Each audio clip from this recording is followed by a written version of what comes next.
Oui, c'est bon. Ok. Voilà, allons-y. Donc, on en était arrivé la semaine dernière à la description du trafic. Enfin, la semaine dernière, non, il y a plus longtemps que ça.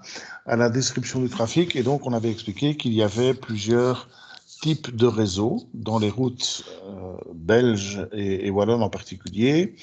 Et que ces réseaux étaient... tout ça, on avait déjà vu. Que ces réseaux donc étaient basés essentiellement sur du comptage de véhicules et que la borne de comptage, si vous voulez, se trouvait aux essieux de 3,5 tonnes. En dessous des essieux de 3,5 tonnes, on parle de véhicules légers et au-dessus, on parle de véhicules lourds ou véhicules commerciaux. Et donc, c'était ces véhicules que l'on allait compter sur les différents réseaux. On avait vu qu'il y avait un certain nombre de paramètres qui allaient influencer l'action du trafic sur les chaussées. Le taux d'accroissement annuel, bien entendu, la circulation ne fait qu'augmenter, mais aussi le nombre d'essieux et l'effet de canalisation du trafic. Donc la canalisation du trafic, c'est la largeur des bandes principalement, et le nombre d'essieux, bien évidemment, 3 essieux de 13 ou 15 tonnes qui passent, hein, donc 3 essieux de la remorque d'un semi-remorque, qui passent font plus de dégâts que 2 essieux d'une remorque de semi-remorque. Donc le nombre d'essieux, la charge, etc. Tout ça va influencer les différents dégâts. Comment est-ce qu'on compte les véhicules? Je vous avais expliqué qu'auparavant, on mettait un agent du ministère sur une chaise en dessous d'un parasol ou en dessous d'une tonnelle, et puis qu'il comptait les différents véhicules, mais ça c'est évidemment l'époque de notre grand-père peut-être. Et maintenant, on a des portiques de comptage, comme la photo du dessus, où on a ici donc des caméras qui identifient les différents véhicules qui passent sur cette autoroute. La formule qui se trouve à gauche du slide nous donne le nombre de véhicules commerciaux censés circuler sur la chaussée que l'on prévoit de faire durant une durée de vie escomptée petit d année, avec un taux d'accroissement, on est à quelques pourcents, 3, 4, 5%, qu'on va ajouter au trafic chaque année. Et donc le terme qui est ici, vous le connaissez, c'est ce qu'on appelle la formule de calcul des intérêts composés. Quand vous calculez les intérêts que rapporte un placement à un taux d'intérêt T pendant des années, c'est ce qui vous permet donc de calculer l'intérêt, et je dirais même plus ici, comme on a 1 plus quelque chose, c'est le capital plus les intérêts. Donc il n'y a rien d'autre que ça derrière cette formule. Et puis on compte qu'il y a 300 jours ouvrables sur l'année. Ce n'est pas tout à fait juste, évidemment, mais ça permet de tenir compte de jours où il y aurait des pointes de trafic particulières qui ne seraient pas couvertes par la statistique. Donc on va chercher un petit peu plus de trafic en mettant 300 jours que le trafic tout à fait réel. En tout cas, c'est ce que la formule dit. Maintenant, est-ce qu'il en est de même dans la réalité? Ça, c'est tout autre chose. On ne sait pas prévoir on construit une route pour un minimum de 20 ans, et donc on ne sait pas prévoir ce qui va se passer au niveau du trafic pendant les 20 prochaines années. Je vous avais dit aussi qu'on pouvait faire du pesage dynamique, donc du pesage lorsque les véhicules circulent sur la chaussée. Je vous avais dit aussi que sur la photo qui était ici, on avait des boucles magnétiques qui comptaient les véhicules. Vous voyez qu'il y en a sur la bande de gauche, la bande de droite, et donc on ne sait pas y échapper. Même en roulant en cheval sur les deux bandes, on sera comptabilisé. Par contre, si vous faites un peu les fous et que vous allez sur la bande de droite, sur la bande d'arrêt d'urgence, là, il n'y aura probablement pas de borne ou de spire de comptage, mais quel est l'intérêt de faire ça? Quel est l'intérêt de prendre un risque pour faire ça? Le pesage dynamique, il manque l'accessoire sur la photo. En fait, il y a une plaque qui est posée sur la chaussée, et quand le véhicule passe sur cette plaque, en fait, c'est une double plaque, c'est une enveloppe. Eh bien, quand le véhicule passe, donc il comprime l'air qui est à l'intérieur du dispositif de pesage et la compression du volume du dispositif est traduite en charge par roue, fois 2 par essieu et fois autant d'essieux qu'il en passe, hein, autant d'essieux qu'il y a sur le véhicule. Ça. Donc c'est quelque chose qui est assez simple à mettre en pratique. Qu'est-ce qu'on peut faire avec tout ça? D'abord présenter une campagne de mesure. Donc, c'est une campagne réelle sur un morceau du ring ici à Bruxelles. Et donc, c'est une campagne d'essai au WIM, Weight in Motion, donc l'appareil dont je viens de parler, qui a mesuré environ 71 000 véhicules. Et dans ces véhicules, on a isolé les camions. Et dans les camions, on a encore fait le tri avec des camions simples essieux, essieux tandem, donc double essieu, ou essieux tridem, donc triple essieu à l'arrière de la benne.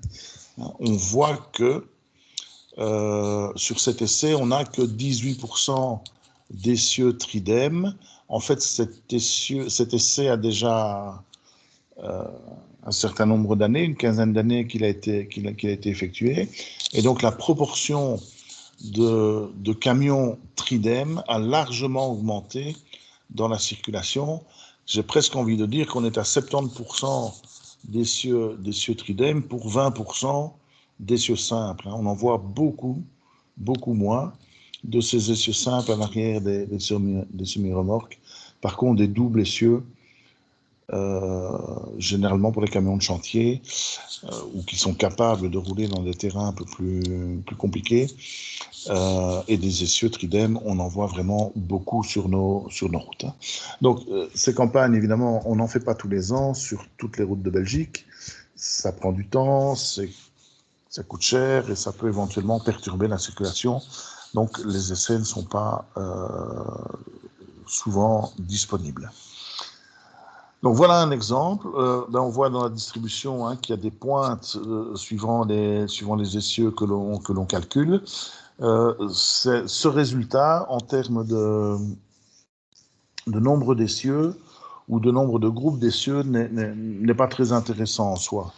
Ce qui est intéressant, c'est de pouvoir associer à ces essieux les dégradations que ces essieux sont capables d'engendrer dans les chaussées. Alors, comment est-ce qu'on associe des dégradations à un comptage de véhicules? Eh bien, en fait, on se réfère à des essais qui ont eu lieu il y a 60 ans, pour ainsi dire, des essais qui ont été menés aux États-Unis. C'est ce qu'on appelle l'essai à chaud. Rien à voir avec de la chaleur, hein, c'est American Association for je ne sais plus quoi. Et donc, une gigantesque campagne d'essais où plusieurs pistes en forme d'anneau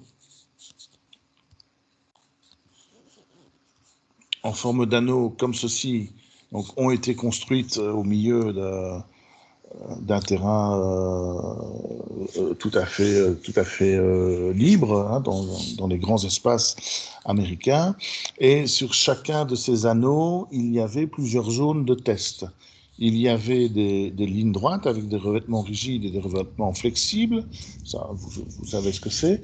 Hein. Et puis, il y avait, ici sur le dessin, 2 zones particulières avec du béton renforcé, donc du béton armé. Et ici, des plaques de béton encadrées dans des cadres fabriqués avec des poutres en acier. Hein.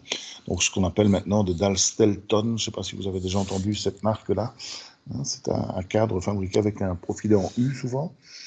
Et à l'intérieur, on dispose de l'armature, un peu d'armature et du béton, et ça forme des dalles. Et donc, on peut faire des revêtements démontables avec ça. Ces dalles ne sont pas liées entre elles. Elles sont facilement soulevables, c'est pas très très grand, 2-3 mètres carrés, je dirais. Et voilà, maintenant on ne fabrique plus de routes avec ce genre de revêtements. On fabrique peut-être des revêtements à l'intérieur d'un hangar ou dans un parking ou dans un aménagement industriel particulier, mais on ne voit plus du tout ce genre de choses sur les routes. Hein.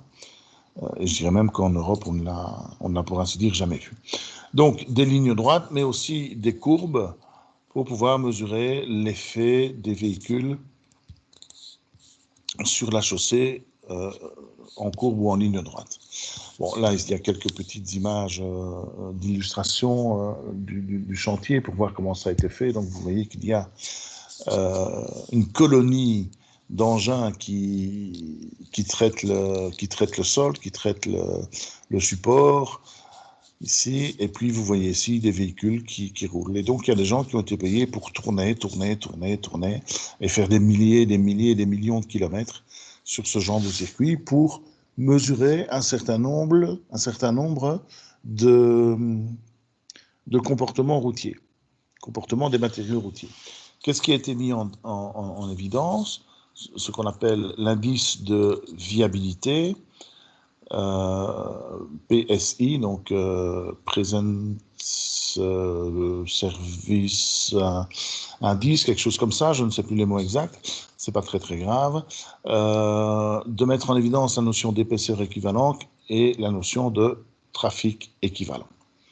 Alors, l'indice de viabilité, je disais, c'est pas très grave parce que finalement, c'est une notion subjective des conducteurs, des gens qui ont testé ces anneaux. C'est de dire, voilà, s'il y a des dégradations dans le revêtement, ces dégradations sont-elles gênantes, dangereuses, peu sensibles, peu préoccupantes. Voilà. Et donc, ça reste assez subjectif, cet indice de viabilité. Et donc, c'est quelque chose qu'on utilise peu, voire plus du tout. Par contre, la notion d'épaisseur équivalente, elle était intéressante pour faire du dimensionnement de chaussée. Je vous ai dit, pour faire du dimensionnement calculé, il faut parvenir à calculer les contraintes et les déformations au sein d'une structure qui est multicouche. Chaque couche ayant des épaisseurs, des modules et des coefficients de Poisson différents. D'accord ? Mathématiquement, ça donne quelque chose qui est très complexe à résoudre et soulève un problème mathématique qu'il n'y avait pas encore moyen de résoudre à l'époque de ces essais. Donc l'idée de l'épaisseur équivalente a été de remplacer chacune des couches de la chaussée en couches de sol équivalentes. D'accord ?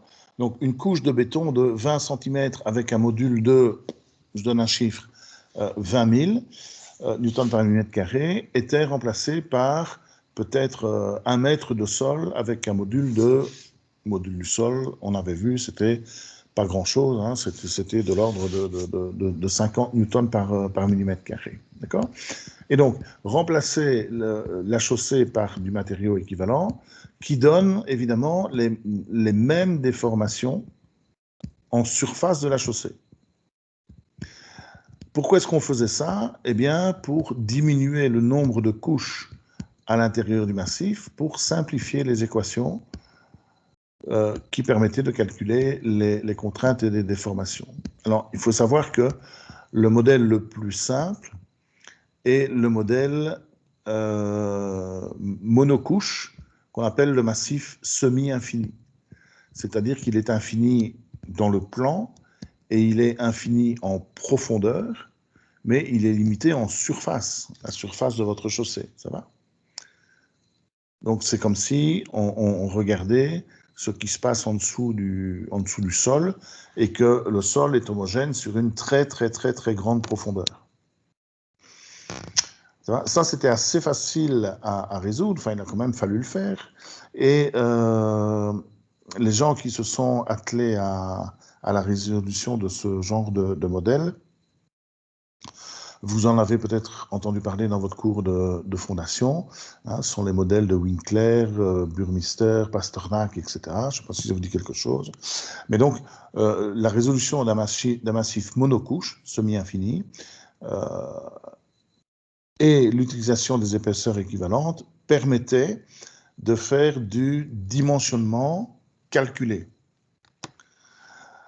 L'indice de viabilité permettait de faire du dimensionnement expérimental, hein, dans le sens où même si la qualification des dégradations et de leur incommodité, de l'incommodité qu'elles généraient pour les utilisateurs était subjective, eh bien, cela permettait quand même de dire, ben voilà, telle structure est considérée comme bonne, moyenne, très mauvaise, etc.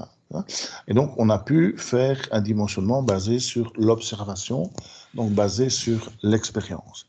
Bien évidemment, depuis les années 60, ce dimensionnement expérimental a été amélioré, amendé, et on a des choses un petit peu plus concrètes et des choses un petit peu plus précises. On va voir ça tout de suite dans les slides qui viennent. Alors, la notion de trafic équivalent, ce sont les lois mathématiques de type une fonction d'un essieu reproduit un certain nombre de fois produit les mêmes effets qu'une fonction d'un autre essieu, d'une autre valeur de charge d'essieu, qui circulerait un autre nombre de fois. Voilà, c'est ce qu'on appelle les lois de Miner. Donc c'est l'équivalence des effets, l'équivalence des déformations par exemple. Et pour les chaussées, la loi de Miner, elle se présente sous cette forme très très simple. Un certain nombre de fois, donc grand N, de fois un essieu de référence, grand P, produit les mêmes effets qu'un certain nombre de fois, petit ni. Il devrait y avoir un signe somme ici juste derrière le signe égal. Hein.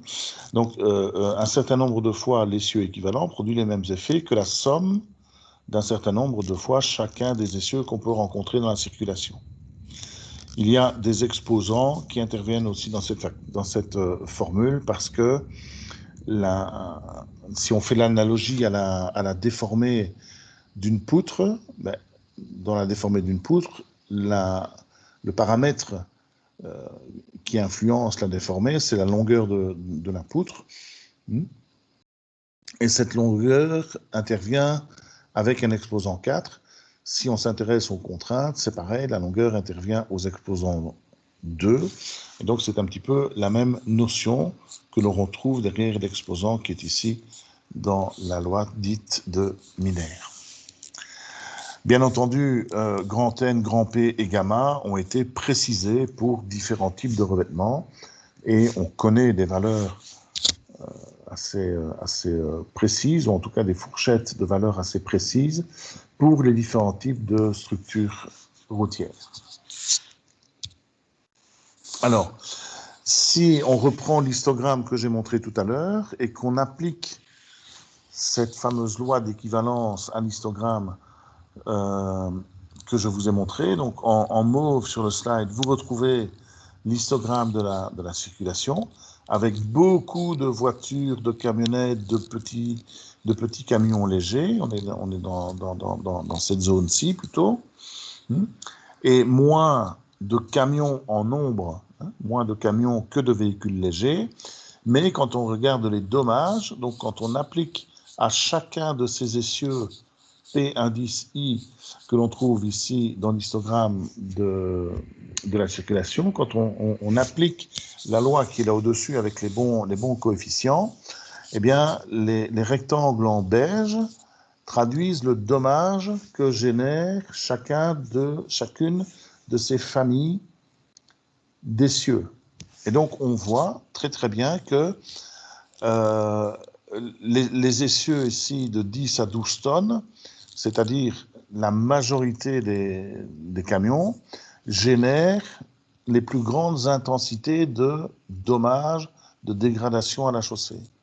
Par contre, on voit ici que le grand nombre de véhicules légers, donc 0,5 tonnes par essieu, 1,5 tonnes par essieu, voire 2,5 tonnes par essieu, on est dans les voitures individuelles et dans les camionnettes. On a beaucoup de voitures individuelles et beaucoup de camionnettes, mais on voit que les dégradations qu'elles génèrent dans les chaussées sont insignifiantes pour les voitures et commencent à être sensibles pour les grosses camionnettes ou les petits camions. D'accord? Mais elles restent même si elles sont visibles et sensibles, elles restent très très faibles comparées aux dégradations générées par les essieux lourds. Ça va? Et donc, c'est pour ça qu'on a coutume de dire qu'il faut 1 million de voitures pour abîmer une route autant qu'un seul camion. Bon, maintenant, le chiffre est peut-être exagéré. C'est peut-être pas 1 million, mais en tout cas, il faut énormément de voitures pour produire les mêmes dégâts sur la chaussée. Je crois qu'à un moment donné, le chiffre d'1 million a été avancé. Il doit y avoir des bases de calcul là derrière, mais je crois surtout que ce chiffre a été avancé lorsqu'il y avait des mouvements dans les usagers de la route pour limiter l'action ou la présence des camions sur les routes suite à quelques accidents très très graves qui se sont produits avec des explosions de camions de carburant qui ont détruit des morceaux de villages entiers, notamment en Belgique. Il y a eu un accident assez célèbre, tristement célèbre dans les années 70 à Martelange, donc sur la route du Luxembourg. Voilà, et donc je crois que ce chiffre est surfait, mais il traduit bien quand même le fait que les camions sont très très très dommageables pour nos revêtements. Et c'est simple à comprendre. Hein. Vous imaginez un nid de poule au milieu d'une route, vous passez avec votre voiture dedans, vous allez entendre un grand clac, mais qu'est-ce qui sera abîmé? Votre jante, votre amortisseur, peut-être pire, hein, peut-être que la tôle, votre châssis à l'endroit où votre amortisseur est fixé sera peut-être abîmé également, mais enfin, principalement la jante et votre amortisseur. Vous ne rebondissez pas spécialement quand vous passez dans un nid de poule. Votre voiture passe, vous entendez un grand clac, et puis c'est tout. Quand un camion passe dans le même nid de poule, vous imaginez, à vitesse égale, avec la différence de masse que présente le camion par rapport à la voiture, vous imaginez l'énergie d'impact qui est transmise à l'endroit de la chaussée où il y a déjà un défaut, où il y a déjà un nid de poule. D'accord? Et là, le camion peut rouler dans le nid de poule à la même vitesse que votre voiture. Le camion n'aura rien, ou quasiment rien. Peut-être s'il a des pneus un peu vieux, un peu usagés, qu'il aura un pneu qui va mal réagir et présenter des dégradations, voire même déchirure ou explosion, peut-être. Mais c'est quand même assez rare. Mais c'est la route qui va encaisser toute l'énergie donc libérée par la masse fois la vitesse du véhicule, la masse liée à la vitesse du véhicule. Et donc, cette comparaison explique bien les chiffres que l'on peut trouver ici dans l'histogramme.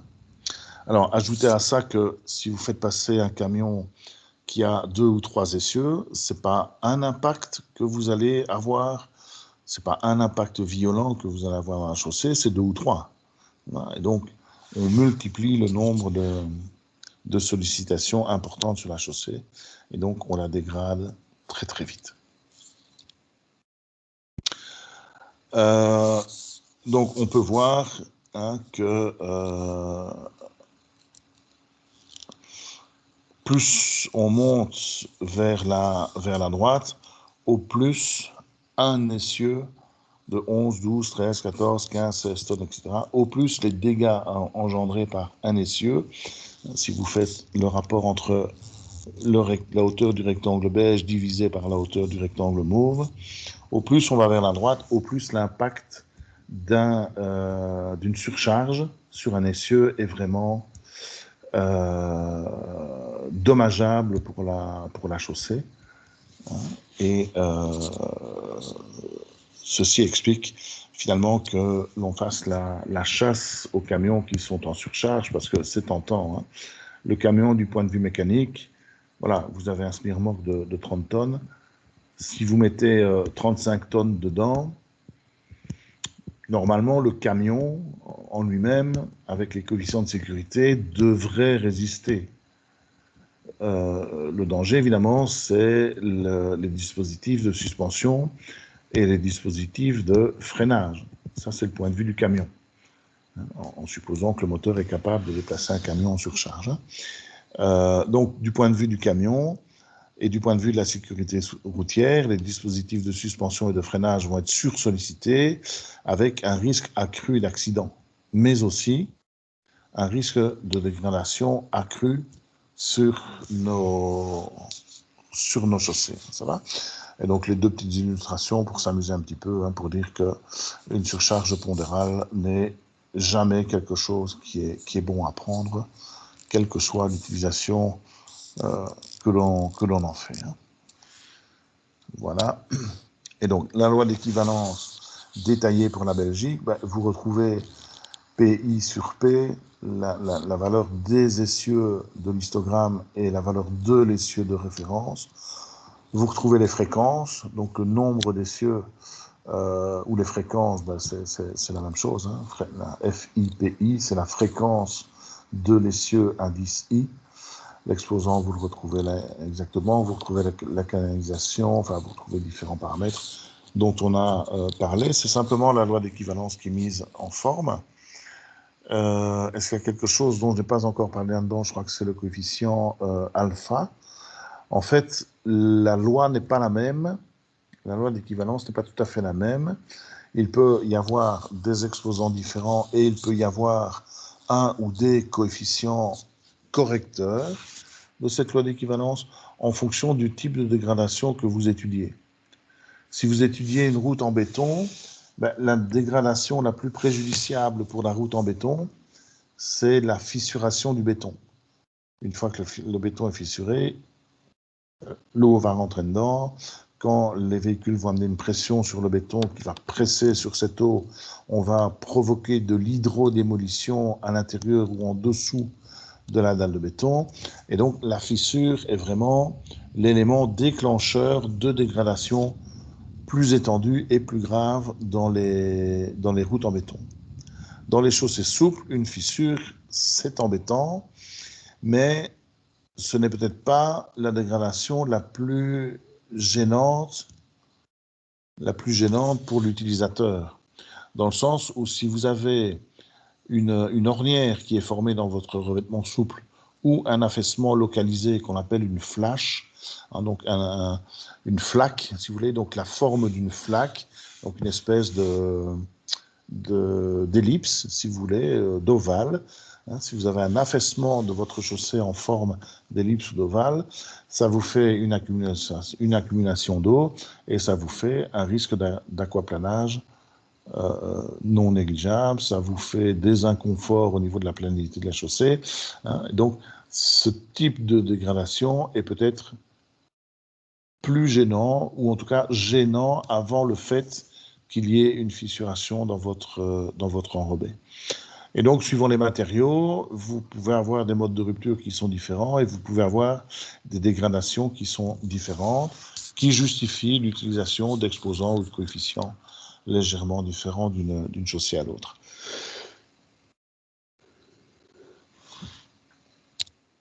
Donc, voici, donc toujours basé sur l'expérience du Centre de recherche routière en Belgique.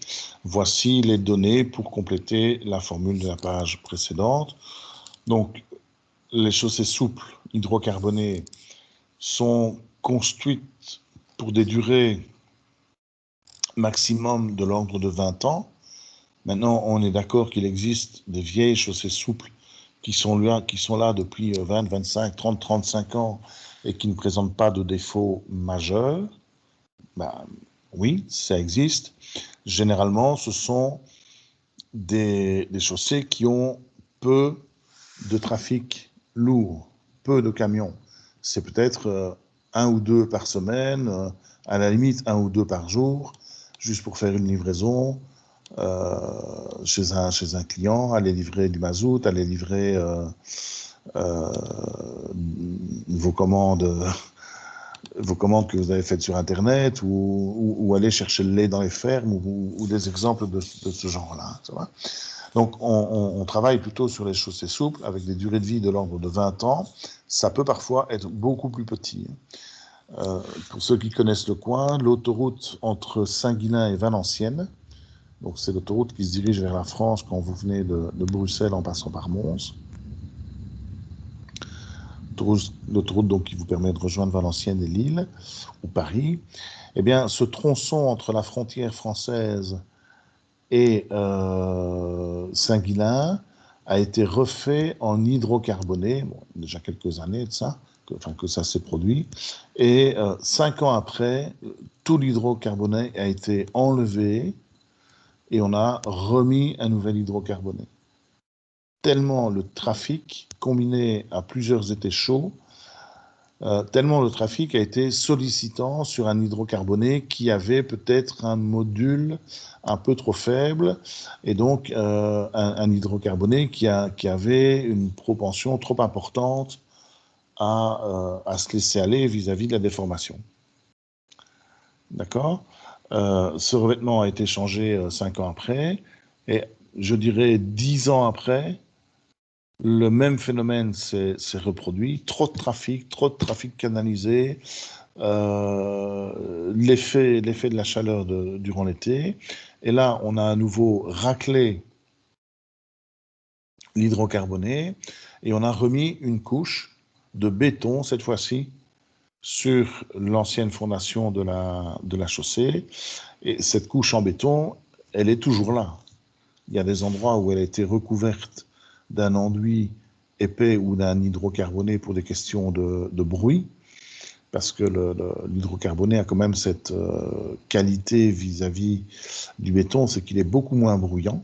Et donc là, comme on traverse des zones qui sont quand même habitées, hein, donc entre Saint-Guilain et Mons, c'est le borinage, hein, donc vous avez toutes les communes, Gemat, Poix-Muel, etc. Donc pour limiter le bruit, on a remis des hydrocarbonés. Quand vous êtes un peu plus loin vers Quiévrain, vous êtes à nouveau au milieu des campagnes et près de la frontière, je crois qu'il n'y a plus d'hydrocarbonés. À vérifier parce que ça change tellement souvent que ça a pu changer depuis la dernière fois où je suis passé. Pour les chaussées souples, on prend un essieu de 8 tonnes parce que c'est celui qui est suffisant pour créer de l'ornirage. On n'a pas besoin d'aller chercher un essieu à 13 tonnes qui, lui, est nécessaire pour provoquer des ruptures de matériaux.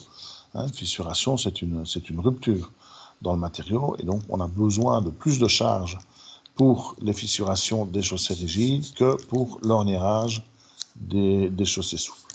Entre les deux, on a des chaussées semi-rigides, donc revêtements souples posés sur une fondation liée au ciment. Eh bien, ce qui préoccupe dans ce genre de chaussée, ce n'est pas la déformation de la couche de surface, c'est la fissuration de la fondation. Et donc là, on parle de fissuration, on va rechercher l'essieu de 13 tonnes.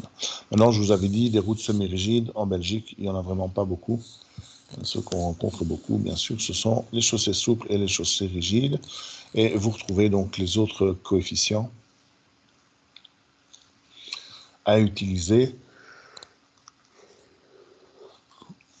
dans le cadre donc de l'étude de dimensionnement vertical de ces chaussées. Voilà. Alors, si on met ça en données, je veux dire, de trafic, eh bien, si on décompose le réseau en différents réseaux, les autoroutes, les réseaux à grand gabarit, et puis les réseaux secondaires entre les communes, avec des routes à 2 fois 2 bandes ou 2 fois 3 bandes pour les autoroutes, puis des 2 fois 2 bandes ou moins pour le réseau dit primaire, et puis des routes à 2 bandes pour le réseau secondaire, en fonction du nombre total de véhicules comprenant une certaine proportion.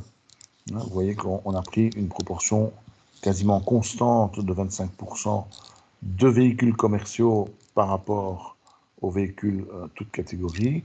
sauf vraiment pour les petites routes secondaires, où là, je vous disais, c'est peut-être 1 ou 2 camions par semaine, voire 1 ou 2 camions par jour, qui passent au niveau de la normalisation, je dirais, du calcul. On compte qu'il y a 10 véhicules commerciaux qui passent donc sur la journée. Donc, pour ce modèle de trafic qui est ici, avec donc un certain pourcentage de véhicules commerciaux sur la voie de droite, la durée de vie, c'est égal au produit des valeurs que l'on trouve à gauche dans le tableau. La durée de vie de la route en question, si je prends la première ligne, une autoroute à 2 fois 3 bandes, comme pour l'autoroute de Liège à Bruxelles, quand vous êtes au départ de Bruxelles, eh bien, vous avez 2,7, 10 exposant 7, donc 10 millions de véhicules qui sont censés circuler sur cette autoroute avant d'y rencontrer des dégradations importantes nécessitant une réparation importante de la chaussée. D'accord ? Alors 27 millions, pardon, 2,7, 10 exposant 7, c'est 27 millions et pas 2,7 millions. Donc 27 millions de véhicules, ça ne veut pas dire que pendant 27 millions de véhicules, il n'y a rien qui va se passer sur la chaussée. Il y a d'autres phénomènes que les actions liées au trafic. Il y a les actions liées aux charges climatiques et il y a les actions liées au retrait. Et donc, on pourrait trouver des amorces de fissures, voire des fissures effectives, bien avant l'apparition de ces millions de véhicules qui vont circuler sur la chaussée. Et donc, on est là dans ce qu'on appelle de l'entretien préventif de la chaussée. Et donc, ces fissures qui apparaîtront au cours de la vie des différentes chaussées, il faudra les entretenir et les combler pour éviter donc les désagréments et les dégradations liées aux infiltrations d'eau. Alors, le tableau qui est établi ici est un tableau pour les chaussées souples avec les hydrocarbonés. Si vous faites le même calcul pour une route en béton, eh bien, la durée de service d'une route en béton, c'est 40 ans. Ça, c'était dans le tableau précédent. J'avais oublié de signaler la différence. Donc, une route en béton coûte 2 à 3 fois le prix d'achat d'une chaussée souple en hydrocarboné, mais elle dure normalement 2 fois plus longtemps, voire un peu plus que 2 fois. Si on a une durée de vie de 15 ans ici en chaussée souple, on est déjà content. Mais donc 15 sur 40, ça fait 2 et 2 tiers. C'est donc une durée qui est 2,6 fois plus grande pour une chaussée rigide que pour une chaussée souple qui périrait à 15 ans. Et donc, l'investissement dans une route en béton est un investissement sur le long terme, vu que vous avez des durées de vie x2 avec des budgets 2 à 3 fois plus élevés. Et ceci explique cela. Je veux dire, un mandat politique, c'est... Donc, on va arrêter l'enregistrement quelques secondes, parce que je vais dire du mal. Un mandat politique, c'est quelques années, et donc, si on veut rendre content son électorat, on aura peut-être tendance à mettre des revêtements qui sont moins chers, mais qui sont moins durables que des revêtements en béton. Enfin, il n'y a pas de secret, c'est la loi des budgets, c'est la loi des marchés publics, c'est la loi des... Enfin, voilà. Vous avez compris entre les lignes ce que je veux vous dire. Donc voilà, pour les tableaux, avec les paramètres injectés dans les formules pour faire un peu de calcul de dimensionnement. Je vous ai déjà parlé de ceci en disant qu'il y avait des méthodes numériques sur des modèles dits multicouches ou des calculs aux éléments finis. Un des problèmes des méthodes numériques, c'est que la chaussée est très longue dans sa longueur et très étroite dans sa largeur. Même si vous êtes sur une chaussée à 2 fois 2 bandes, avec une glissière de sécurité au milieu pour séparer les deux sens de circulation, eh bien, vous êtes sur 10-12 mètres de largeur de route, pas plus. Le restant, c'est les aménagements latéraux, c'est les accotements, c'est les filets d'eau, c'est les bandes d'arrêt éventuellement, mais vous n'êtes pas vraiment dans la chaussée où le gros du trafic circule. Donc vous avez 10-12 mètres de largeur, c'est ce qu'il y a un peu ici sur le dessin, 10-12 mètres de largeur, mais sur une section qui est très très longue. Et donc trouver une fonction mathématique qui représenterait une charge de trafic sur une bande étroite mais très très longue, c'est quelque chose qui n'est pas simple. Alors vous allez me dire, tiens monsieur, si la route on l'a limitée à 2-3 camions, voire à un seul camion, est-ce que ce ne serait pas suffisant? Effectivement, c'est ce qu'on peut faire.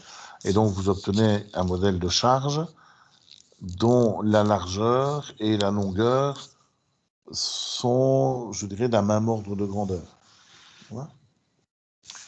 Vous avez 20-25 mètres, 30 mètres peut-être, pour la zone occupée par un camion dans le sens de la longueur, et vous retrouvez la largeur des bandes. Ici, le modèle ne me permet pas de savoir si j'ai une bande, 2 bandes, 3 bandes, etc. Mais enfin, on comprend l'idée qui se cache derrière ce petit dessin.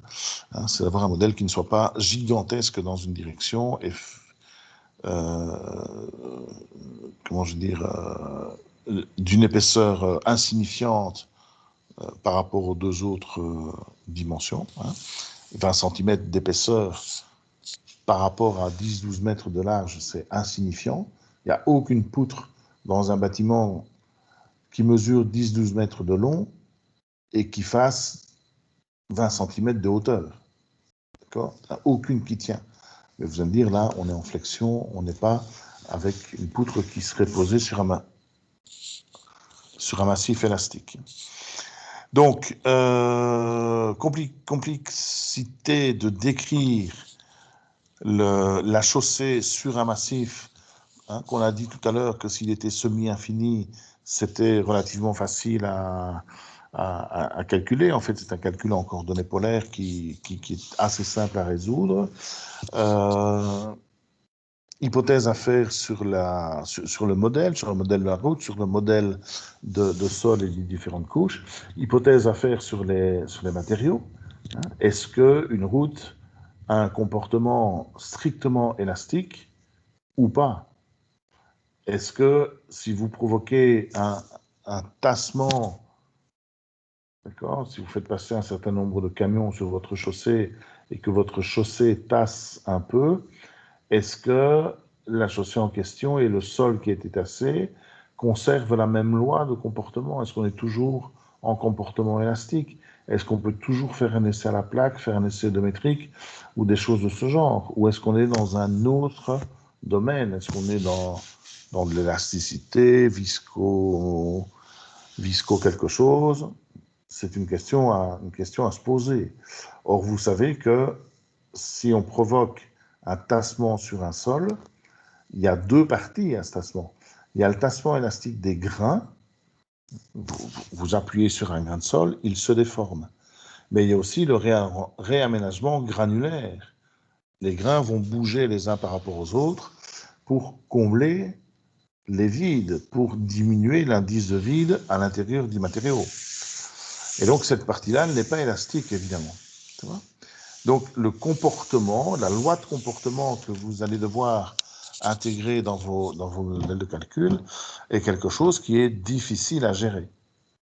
À partir du moment où ce n'est plus élastique, souvent ça devient compliqué à gérer, compliqué à intégrer, compliqué à dériver et compliqué à modéliser. Vous devez évidemment connaître les propriétés des matériaux. Ça, vous allez me dire, on peut encore faire des essais de laboratoire, c'est vrai.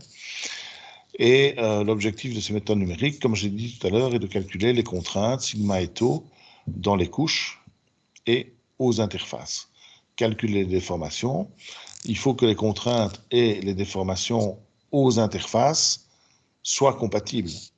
Si vous dites que j'ai adhérence entre deux couches, ça sous-entend que les déformations horizontales dans le plan d'interface des deux couches successives, eh bien, que ces déformations soient les mêmes. Sinon, l'hypothèse n'est pas vérifiée. Et alors, cerise sur le gâteau, comme le comportement est tout à fait différent suivant qu'on ait affaire à une structure souple ou rigide, eh bien, vos modèles numériques seront également tout à fait différents. Donc, vous imaginez bien que ceci est difficile à utiliser, ceci est difficile à maîtriser, notamment à cause de la propriété des matériaux et à cause des lois de comportement. Et donc, ceci explique que les méthodes empiriques ont encore beaucoup de succès à l'heure actuelle. Ces méthodes empiriques, ça date des essais qui ont été faits il y a 50-60 ans. Ça a été amélioré dans le temps. Et donc, ces méthodes proposent en fait des structures standards largement vérifiées par l'expérience. Oui, le dessin qui est ici, c'est simplement pour rappeler donc sous la charge, la défection verticale de la première couche doit être la même que la déflexion en surface supérieure de la deuxième couche. La déformation en bas de la deuxième couche doit être la même que la déformation à la face supérieure de la couche suivante, etc., etc. Les déformations horizontales doivent être les mêmes. Enfin, ça permettait un petit peu d'expliquer ce dont j'ai parlé juste avant de passer à ce slide. Alors, les méthodes empiriques, je sens qu'il y a un petit souci là, les deux droites qui sont présentées en jaune et en bleu, à mon avis, elles sont un peu trop sur la gauche. Mais bon, c'est pas grave. Et donc, voilà un abac qui permet de faire un dimensionnement des structures souples. Ah. Quelqu'un a rallumé son micro. Ok, ça va. Donc, des structures souples, en tout cas, en ce qui concerne l'épaisseur de la sous-fondation, s'il s'agit d'une sous-fondation granulaire. Hein. Et donc, vous allez chercher l'information module du sol. On a vu ce que c'était. Hein. Donc, une valeur moyenne pourrait être de l'ordre de 30 mégapascales, par exemple. La courbe 30 mégapascales, c'est la courbe qui est ici. Voilà. Si vous allez chercher la limite entre le réseau 1 et le réseau 2, ça correspond à peu près à 3, c'est combien ça? 3 10 exposant 6 à 3 millions de véhicules commerciaux. Voilà. Eh bien, vous remontez la courbe jaune jusqu'à la courbe du module 30 mégapascales et ça vous renvoie ici une épaisseur de 41-42 cm de sous-fondation.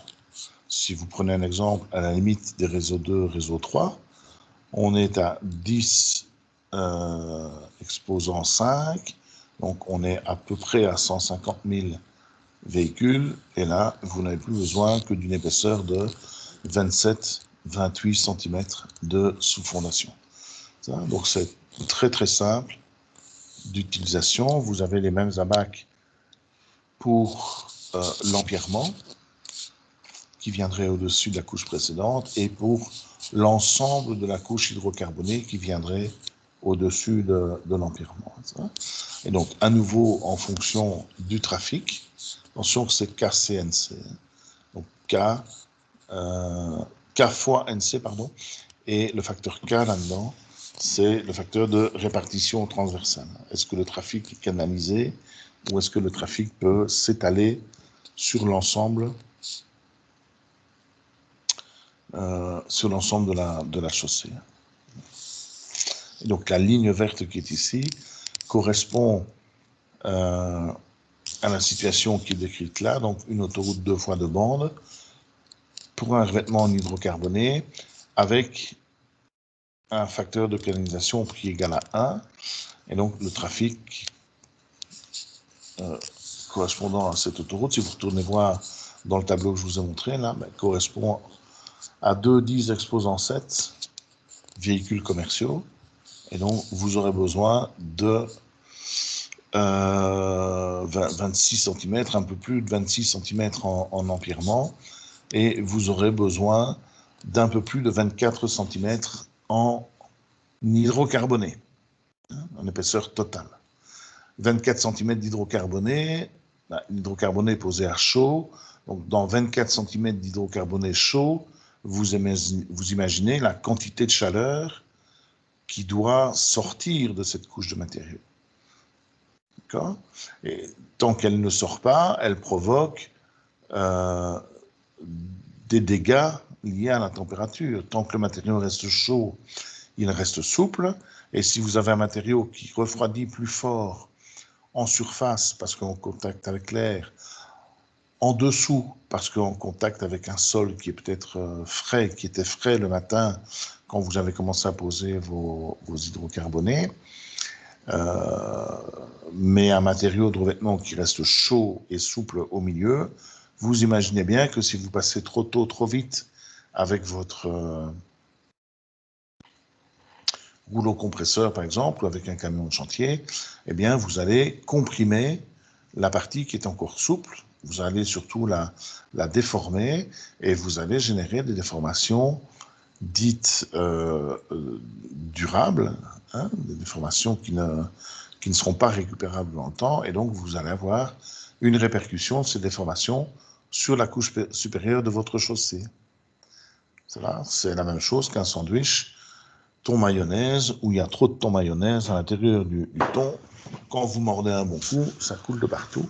Eh bien, vous aurez le même problème si vous posez les 24-25 cm d'hydrocarbonate chaud en une seule couche. Donc, nécessité de faire plusieurs couches. Et puis, ça permet aussi d'utiliser des matériaux un peu moins nobles dans les couches du dessous et de réserver la couche du dessus avec des matériaux non gélifs, qui ne se polissent pas trop, qui ont un bon coefficient d'adhérence, toutes des choses dont on a déjà parlé précédemment. Donc voilà pour les structures souples. On a la même chose pour les structures béton. Donc des structures rigides, il manque un S à rigide et vous ferez plaisir de l'ajouter. Et comment utiliser les schémas qui sont proposés.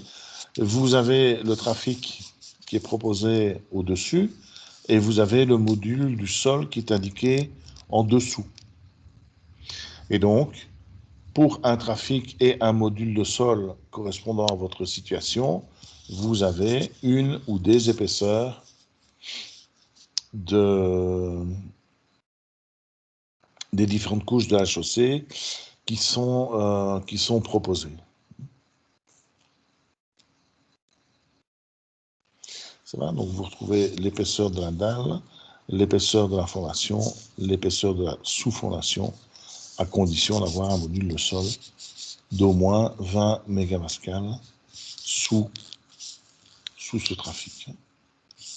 Et donc vous avez 2 ou 3 abacs comme ça, de 3 slides avec différentes valeurs. Ben, vous voyez que au plus le trafic diminue, au plus vous pouvez diminuer les épaisseurs de votre chaussée, voire même enlever une des couches inférieures si le trafic devient effectivement très faible. Voilà. Alors ça c'est pour l'épaisseur des matériaux, mais n'oubliez pas qu'à ça va s'ajouter le calcul des armatures dans la dalle de béton. Calcul des armatures qui se fait pour maîtriser la fissuration. Et ce n'est pas du tout une reprise d'effort normal ou une reprise de moment fléchissant. La dalle pose de manière uniforme sur un sol, donc toute action qui est au-dessus de la dalle se transmet en compression pure sur l'empierrement qui supporte la dalle. D'accord ? Voilà, et là on arrive vraiment dans les routes tout à fait secondaires, hein, les routes de village, les routes de champs. Alors, petite remarque quand même, mettre une route au milieu des champs pour permettre aux camions de betteraves, aux camions de pommes de terre, aux camions de maïs, aux machines agricoles de circuler convenablement dans les champs et choisir une petite épaisseur de structure côtière, pourquoi pas? Faire ça au centre d'un village, alors qu'en dessous de la chaussée en béton, vous allez enterrer les égouts, les tuyaux de gaz, les tuyaux d'eau, d'autres services, hein, d'autres impétrants, voilà, je cherchais le mot, avec donc un grand nombre d'impétrants en dessous de votre dalle, c'est peut-être pas une bonne idée, parce que votre dalle de béton, si vous devez intervenir sur le réseau d'égout ou sur les tuyaux Proximus, eh bien votre dalle va être difficile à casser, mais elle va aussi être difficile à réparer. Et donc les frais d'intervention risquent d'être fort élevés à cause du coût de démontage, réparation ou reconstruction de votre chaussée. D'accord? Donc, dans un village, une route en petit pavé, c'est fort à la mode, ou une route en hydrocarboné, oui, une route en béton armé, dans un petit village, c'est peut-être pas nécessaire vis-à-vis du trafic, et c'est peut-être pas économique vis-à-vis des interventions ultérieures. Voilà. Ensuite, vous retrouvez les structures semi-rigides avec un empierrement qui est remplacé par un empierrement à faible dosage en ciment, qu'on appelle un béton maigre. Et vous voyez qu'il peut y avoir des variantes d'épaisseur.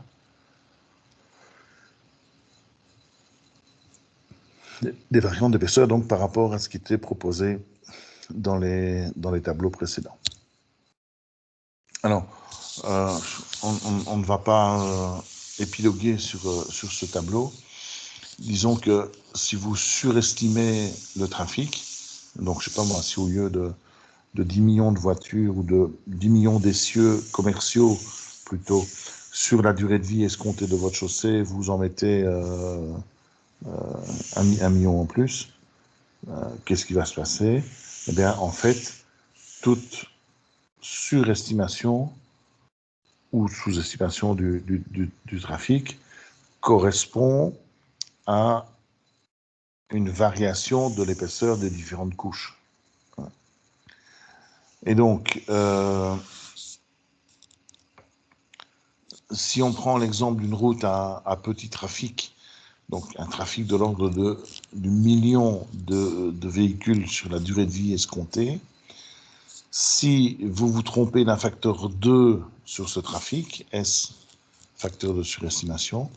Donc si je viens mettre un 2 là devant, eh bien en fait il faudrait ajouter seulement 1,2 cm d'enrobé ou 1 cm d'empierrement pour que cette chaussée reprenne sans problème un trafic qui est doublé par rapport à un trafic théorique de calcul initial. D'accord?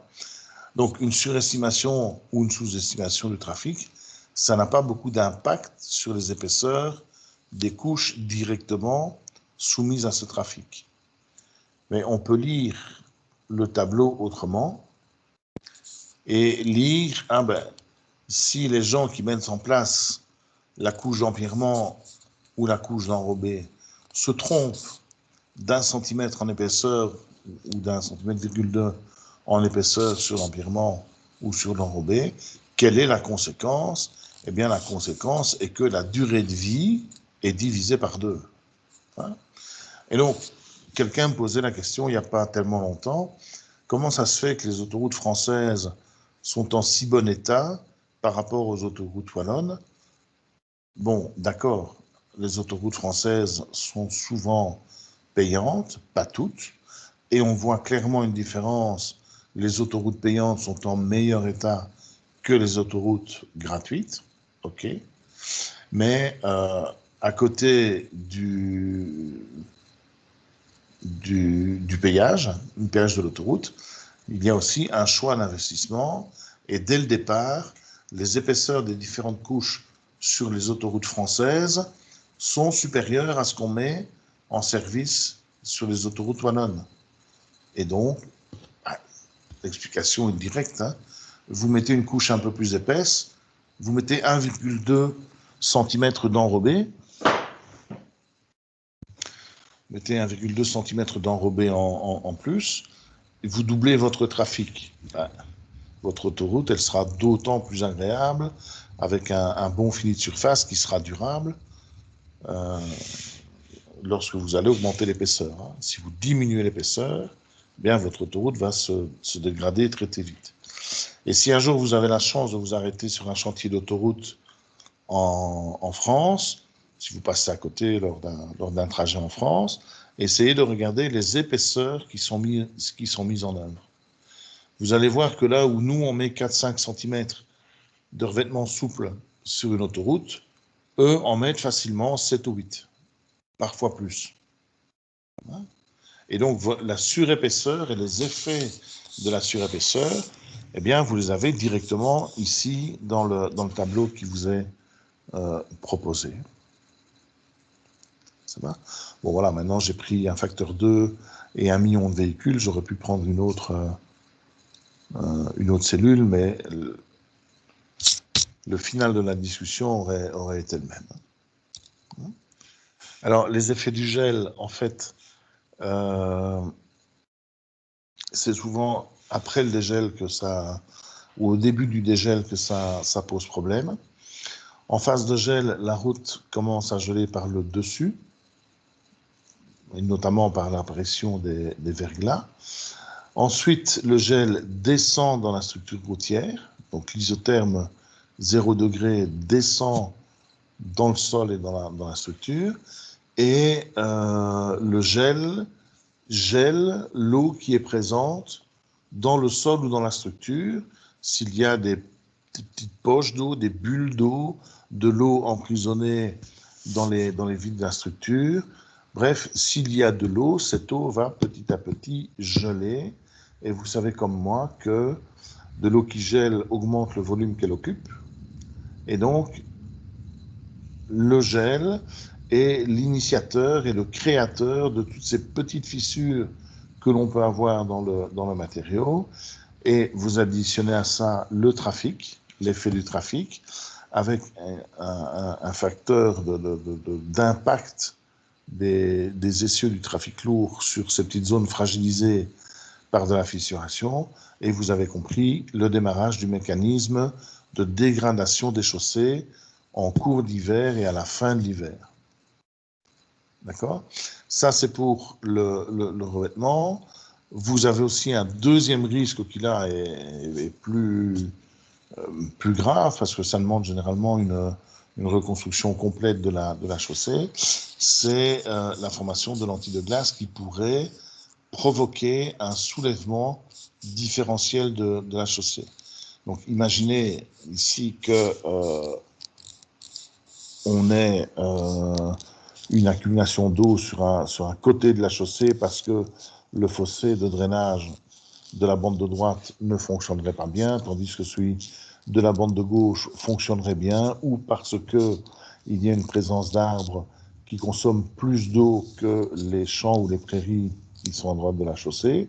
Et donc, une teneur en eau, un comportement hydrique différent à gauche et à droite de l'axe de la chaussée, donc un gradient, si vous voulez, du niveau piézométrique en dessous de la chaussée. Si ça gèle, ça gèlera plus d'un côté que de l'autre, ou en tout cas, l'eau gèlera plus du côté prairie, par exemple, que du côté bois, et donc on pourra avoir un comportement différent. Là où ce sera gelé, bande de droite, il n'y a rien qui va se passer, la glace va résister aux charges, tandis qu'ici, il y aura des vides qui vont se créer, donc la glace va écarter les matériaux de la fondation et créer des vides à l'intérieur de cette fondation. Et lorsque la structure va dégeler, eh bien, celle-ci où il y avait des vides va pouvoir se déformer différemment de l'autre partie, et on va voir l'apparition, dans ce cas-ci, d'une large fissuration centrale de la chaussée. En phase de dégel, qu'est-ce qui se passe? La route commence à dégeler par le dessus, et l'accumulation d'eau qui s'est produite dans la chaussée va pouvoir également désagréger les différentes couches de chaussée, un peu suivant le même mécanisme que celui que je viens d'expliquer. Alors, comment se prémunir? Sur quoi peut-on jouer pour éviter le gel dans la structure, le gel de l'eau dans la structure ou sur les bords de la structure? Déjà, c'est utiliser des matériaux qui sont pas gélifs ou très très peu.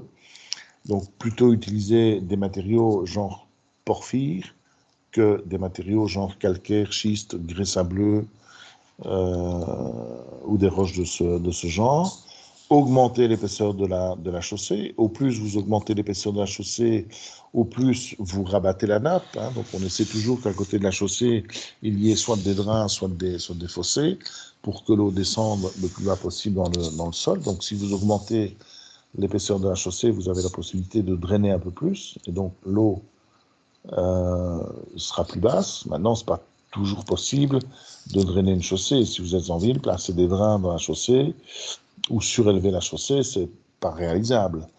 Et donc, là, il faudra faire quelques calculs. Hein. Si on ne sait rien faire en termes de mesures de protection dans la route elle-même ou dans le sol, eh bien, il faudra faire du dimensionnement de la chaussée pour que les matériaux résistent justement au gel et donc mettre peut-être de meilleurs bétons, peut-être des armatures, peut-être un enrobé plus costaud avec l'utilisation d'un bitume plus adapté. Et donc, différentes techniques seront possibles, dont on reparlera un peu lorsqu'on parlera des différents revêtements. C'était peut-être un petit peu prématuré de partir trop dans les détails ici aujourd'hui en parlant du gel des gels. Au niveau de la profondeur, voici un exemple, donc une petite route de campagne. En fait, cette photo a été prise l'année du déménagement de l'ECAM. Enfin, cette photo, elle est prise au printemps, mais les dégâts se sont produits durant l'hiver 2011, pendant lesquels on a eu beaucoup de neige sur une assez courte période à la fin du mois de novembre. Et c'était, pour la petite anecdote, c'était la grosse inquiétude à l'ECAM, parce qu'on se disait, si fin novembre, on a déjà 30 cm de neige sur les routes, on ne saura jamais déménager. Or, on voulait déménager, on voulait recommencer le deuxième quadri dans nos locaux. Et quand vous voyez la pente de la route devant le laboratoire, on s'était dit, mais les camions, peut-être qu'ils vont savoir descendre, mais ils ne sauront jamais remonter une fois qu'ils ont été vidés, et le déménagement va être une catastrophe. Heureusement, le dégel s'est produit quelques jours avant le déménagement, et tout est rentré dans l'ordre, et nous avons pu déménager, donc début du mois de décembre 2011. Maintenant, pour revenir à cette chaussée, donc c'est une chaussée qui est en cuvée, qui est protégée par des talus, une chaussée qui est en déblai de chaque côté. On a ici les talus. Vous voyez qu'il y a un petit accotement avec de l'herbe, et vous devinez, mais je peux vous le confirmer, vous devinez qu'il y a un petit fossé de chaque côté. Ça, c'est pour la situation. Quel est le rapport avec la neige? Le rapport avec la neige, c'est que la route, c'est vraiment, mais vraiment, hein, comblé avec de la neige sur près de 500 mètres de long. Donc, on a un petit ruisseau qui passe là-bas dans le creux. Et tout ça était rempli de neige jusqu'à l'endroit où je me trouve pour faire la photo. Et même encore derrière moi, parce que derrière moi, il y a des zones avec des maisons, et je n'ai pas pris la photo devant les maisons des gens. Je me suis mis un peu plus loin, là où il n'y avait pas de riverains. Donc, on a un peu moins d'1 kilomètre entre le point bas et le point haut qui se situe derrière moi, qui était rempli de neige. Personne ne circulait, hein, évidemment, par là. Or, c'est un chemin qui est fort utilisé car il relie 2 villages, et c'est un fameux raccourci que de prendre ce chemin-là plutôt que de prendre la belle route en béton qui fait tout un détour par là-bas pour relier les 2 villages. Donc, comme cette route est fort employés. À un moment donné, la commune a décidé d'envoyer un camion et une grue pour pelleter la neige avec la grue, la charger dans un camion, et le camion faisait des allers-retours pour aller déposer un tas de neige là-bas au niveau du point bas, donc déposer ça au niveau du champ qui se trouve ici. Eh bien, le seul passage de ce camion, pourtant c'est pas lourd, c'était un camion 15 tonnes, vraiment un petit camion avec un double essieu derrière, c'était pas un remorque, un simple essieu devant. La grue, c'était une grue de chantier ordinaire, donc peut-être aussi une quinzaine de tonnes. Eh bien, le simple travail d'une journée de ce camion et de cette grue a provoqué les ornières que vous voyez là dans les pavés. Donc, le profil de la route, c'est une vieille route en pavé, donc c'est un profil à double pente. Si vous regardez le filet d'eau ou la bordure qu'il y a de chaque côté, la route initiale était un profil à double pente que vous retrouvez plus loin, sur la chaussée, là où il n'y avait pas des talus aussi grands et là où il ne fallait pas évacuer la neige. Donc vous retrouvez le profil en double pente et vous voyez ici l'ornière qui s'est formée suite au passage du camion. Pourquoi? Ben simplement, la route a gonflé avec la présence d'eau et l'action du gel sur cette eau. La route a gonflé, a levé les pavés, et lorsque le camion est passé, il a repoussé les pavés vers le bas, si vous voulez, et donc il a généré cette ornière qui existe là sur, je vous dis, au moins 100 ou 200 mètres de long. Ça va? Donc, juste quelque chose au départ d'une bonne intention, a provoqué une dégradation vraiment compliquée de la chaussée. Voilà, je pensais qu'il y avait encore quelque chose sur la photo, mais non. Donc, ça, c'est pour les effets du gel.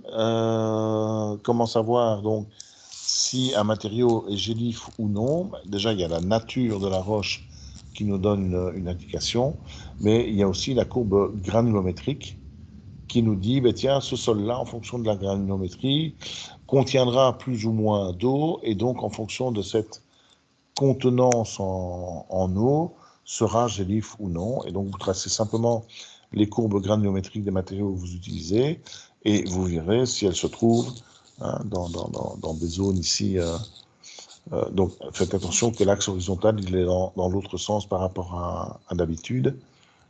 On a les éléments en gros ici et les éléments en fin là-bas, alors que d'habitude, je pense que vous travaillez avec une échelle horizontale orientée dans l'autre sens. Et donc, en fonction de où sera votre courbe granulométrique de matériaux que vous comptez utiliser sur le chantier, vous saurez si la granulométrie peut être source de problème ou pas.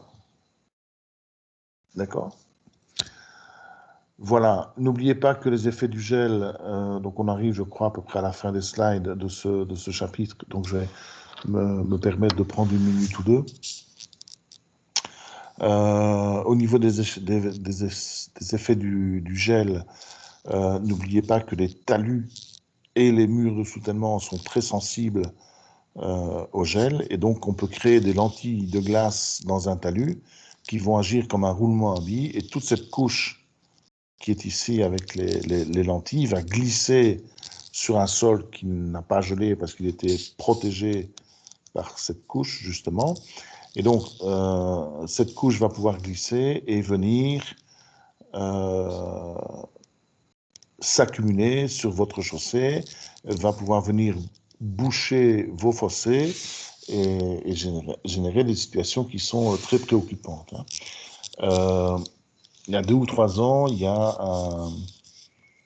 un affaissement de talus qui s'est produit comme ça le long de la ligne de chemin de fer Namur-Dinan. C'était très simple, les trains ne passaient plus. Donc il a fallu amener des engins, et là sur une ligne de chemin de fer c'est un peu plus compliqué que sur une route, mais il a fallu amener des engins pour nettoyer les rails, pour enlever la terre qui était ici, et s'il vous plaît, enlever aussi le fossé, vider le fossé, curer le fossé, parce que si vous laissez les matériaux dans le fossé, vous allez avoir des problèmes d'inondation. Et si ceci se trouve en aval d'un tuyau qui évacue les eaux des riverains, les riverains ne vont pas être très contents si à un moment donné, toutes les eaux usées s'accumulent dans un fossé bouché. Quelles sont les autres solutions? Protéger du froid, donc faire des remblais en matériaux très poreux, qui contiennent de l'air, et donc qui vont jouer un rôle d'isolant, et qui vont faire en sorte que la nappe, que ces matériaux vont fonctionner comme des drains, si vous voulez, vu leur grande porosité. Et donc, on réalise, parfois, c'est pas courant, des remblais à base de billes d'argex, argile expansée, ou carrément des remblais avec des panneaux de polyuréthane ou polystyrène empilés les uns sur les autres. C'est un double avantage, c'est l'isolation et c'est la légèreté. Donc, parfois, lorsque vous devez traverser une zone marécageuse, ça reviendra moins cher de faire un remblai léger que de devoir faire une route sur micropieux ou de devoir faire une route sur un pont, faire un pont à la place de la route. D'accord ? Autre solution, on l'a dit tout à l'heure, c'est augmenter l'épaisseur de la route en augmentant les épaisseurs des couches de la chaussée et enlever vos matériaux gélitifs, évidemment, et les remplacer par des meilleurs matériaux. Alors, les barrières de dégel, en fait, donc on sait que les dégâts apparaissent lors du dégel, parce qu'il y a des lentilles de glace qui ont gonflé pendant la phase de gel et qui vont dégonfler en phase de dégel et créer des vides. Et donc, les barrières de dégel, c'est simplement des barrières. Ceux qui vont au ski doivent très certainement connaître ça.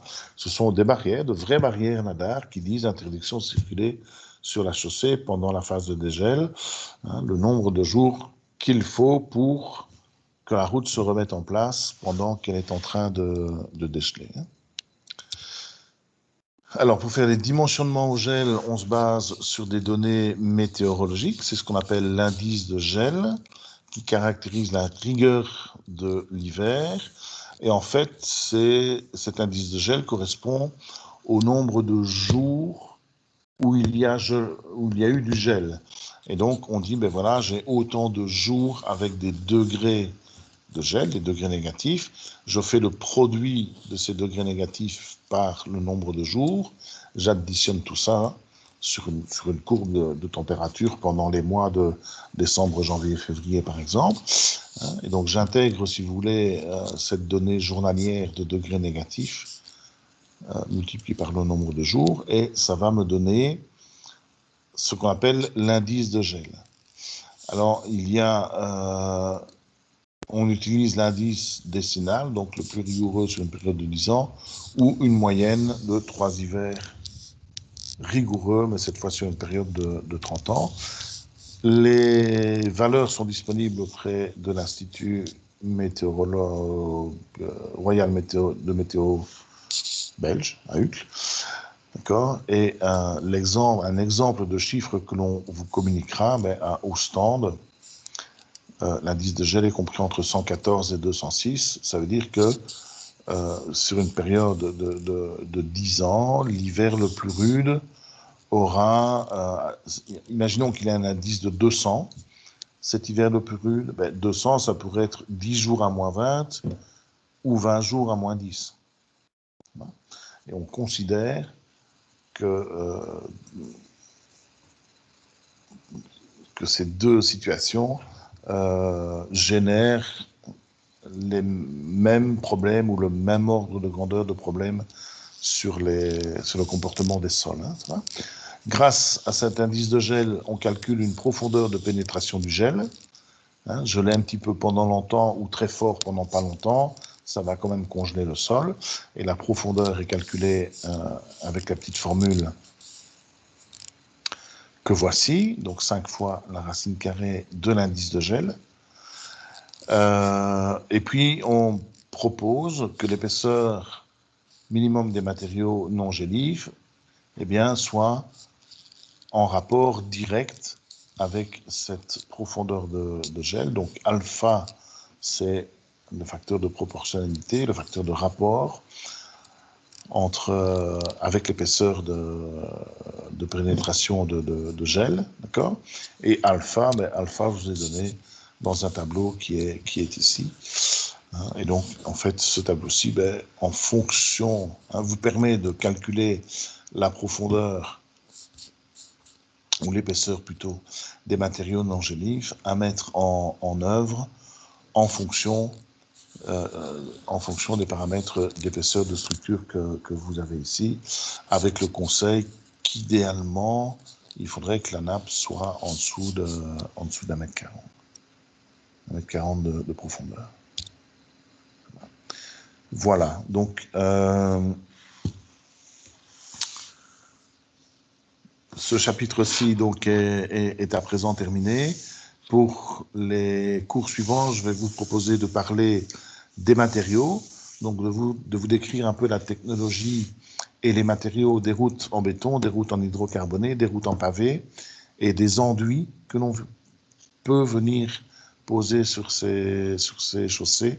Je sais que je n'ai pas vu la partie géométrie, je la verrai plus tard, et je vous avais dit pourquoi. Je vous avais dit pourquoi, c'est parce que finalement, on ne trace plus, on ne construit plus, ou en tout cas très très très rarement, de nouvelles routes en Belgique. D'ailleurs, au niveau de la Wallonie, je ne sais pas si vous l'avez entendu le week-end dernier, mais le gouvernement wallon a décrété que pendant, j'ai oublié le nombre, mais je crois que c'est pendant les 3 prochaines années, il y aurait 0 nouvelle route en Wallonie. Il n'y aurait que des réparations et des entretiens.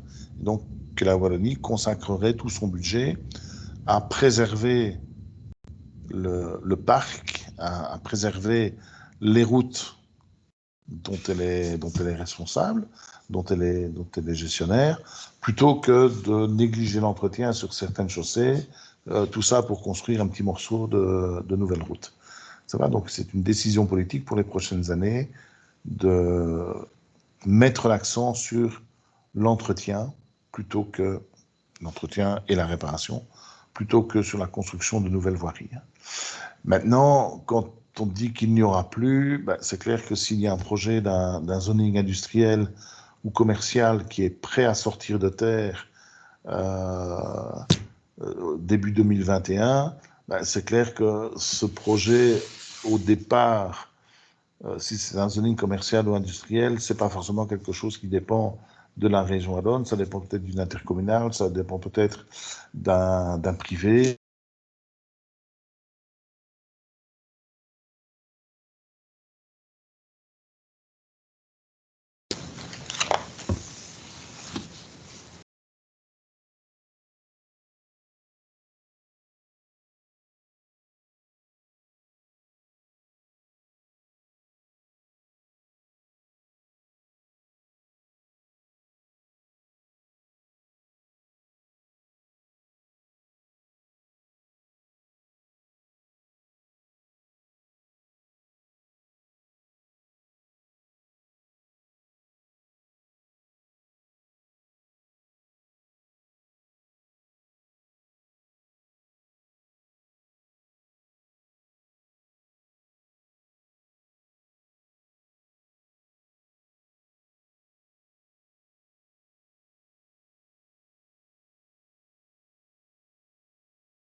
Mon chargeur de...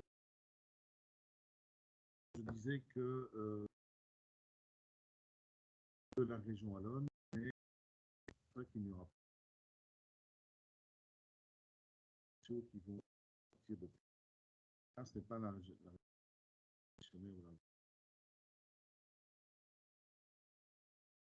éventuellement.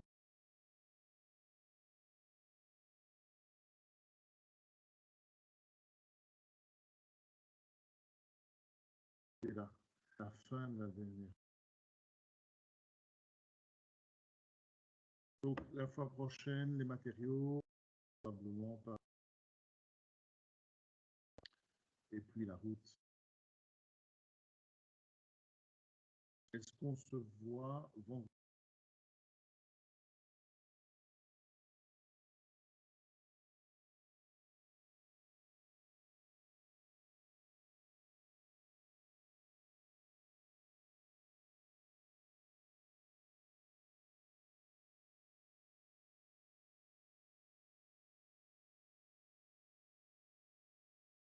Donc, on se voit vendredi.